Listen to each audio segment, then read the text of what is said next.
प्रदेश सरकार ने शिमला के नरेश चौहान सुपुत्र स्वर्गीय एसआर चौहान को कैबिनेट मंत्री के दर्जे के साथ मुख्यमंत्री का प्रधान सलाहकार मीडिया नियुक्त किया है।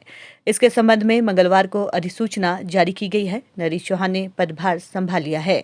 उन्होंने कहा कि मीडिया और सरकार के बीच समन्वय बिठाना हमारा लक्ष्य रहेगा। सभी मिलजुल कर विकास कार्यों को आगे बढ़ाएंगे।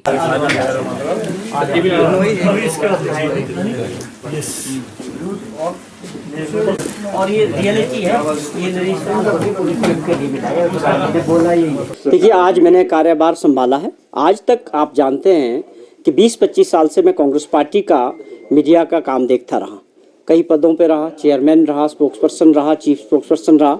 तो हमने पार्टी के अंदर पार्टी का रुख मीडिया के जरिए कई चुनावों में जो है काम किया है। लेकिन अब सरकार के तौर पे काम करना एक नई चुनौती है। इसके लिए हम तैयार हैं। 2-4 दिनों में हमारा किस तरह का कार्य रहेगा उसके लिए हम अपने आप को तैयार करेंगे। लेकिन मुझे जहां तक लगता है कि सरकार की जो कार्यशैली रहेगी, मुख्यमंत्री जी के साथ मुझे काम करने का मौका मिलेगा।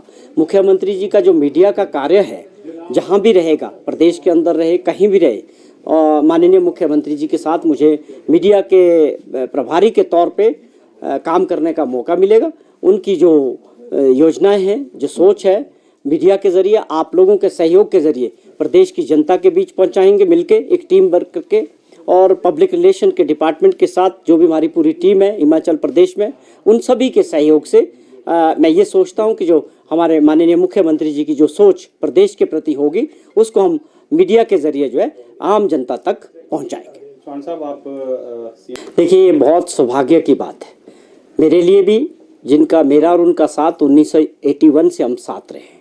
जब हम कॉलेज में गए तो साथ हमने मेरे क्लास फेलो रहे और हम साथ वहाँ से आगे का जो सफ़र रहा, जो राजनीतिक सफ़र भी रहा इन 35 सालों में, हमारे नेता शुरू से माननीय ठाकुर सुखविंदर सिंह सुक्खू जी रहे और उनके नेतृत्व में NSUI में भी, यूथ कांग्रेस में भी और कांग्रेस पार्टी में भी मैंने निरंतर उनसे साथ जो है काम किया। और उनका जो एक विज़न था पॉलिटिक्स का, समाज सेवा का, उनसे हमें बहुत सीखने का मौका मिला। आज वो इस पद पर पहुँचे, एक आम परिवार से संघर्ष करके एक आम कार्यकर्ता से, ये अपने आप में एक बहुत बड़ी उपलब्धि है। मैंने ये जिस दिन उन्होंने ओथ ली, उस दिन ये इस बात का एहसास किया, जो पूरे प्रदेश के अंदर में लोगों में एक जोश था, आम लोगों के अंदर, जो आप लोगों ने भी देखा कि जिस तरह से जन सैलाब रिज मैदान पे उतरा है, उससे एक बात साफ तौर पे जाहिर है कि आम जन हिमाचल प्रदेश का इस बात को लेकर बहुत खुश है कि आज एक ऐसा मुख्यमंत्री हिमाचल प्रदेश को मिला है जो एक आम परिवार से है और जो संगठन में काम करके, पार्टी में काम करके, एक आम कार्यकर्ता से लेकर का जो उनका सफर है मुख्यमंत्री तक का, ये अपने आप में बहुत बड़ी अचीवमेंट है। कोई किस्सा या कोई याद, कोई बहुत सारी, आप समझ सकते हैं 35 साल का सफर बहुत लंबा होता है, बहुत सारी चीजें होती है। और हमारा बड़ा नजदीकी जहाँ राजनीतिक रिश्ता रहा है, हमारा उनसे दोस्ती भी रही और एक घरेलू रिश्ता भी है, पारिवारिक रिश्ता भी है। लेकिन ऐसी भी घटनाएं होती है कि एक अपने आप में बहुत रेयर एग्जाम्पल होता है कि जब हम कॉलेज में थे 84 में, तो 84 में 83 में हम जो है माननीय मुख्यमंत्री साहब जनरल सेक्रेटरी बने CSA के। बहुत बड़ा कॉलेज था उस वक्त, बहुत कम कॉलेज होते थे और ये सबसे प्रेस्टिजियस कॉलेज था हिमाचल प्रदेश का, जो गवर्नमेंट कॉलेज शिमला था।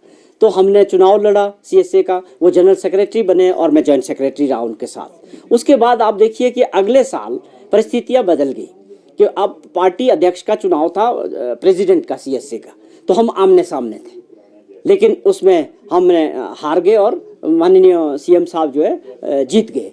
लेकिन आप एक चीज़ देखिए कि हमने चुनाव एक दूसरे के खिलाफ लड़ा, लेकिन उसके बावजूद दोस्ती कायम रही। आप ये देखें कि जो चुनाव लड़ते हैं, आप इस बात को समझें कि मैं क्यों इसको कोट कर रहा हूँ, कि एक दूसरे के खिलाफ चुनाव लड़ने के बावजूद भी कोई गिला शिकवा नहीं, मिठास वैसी रही दोस्ती, और आज आपके सामने। शुक्रिया, थैंक यू।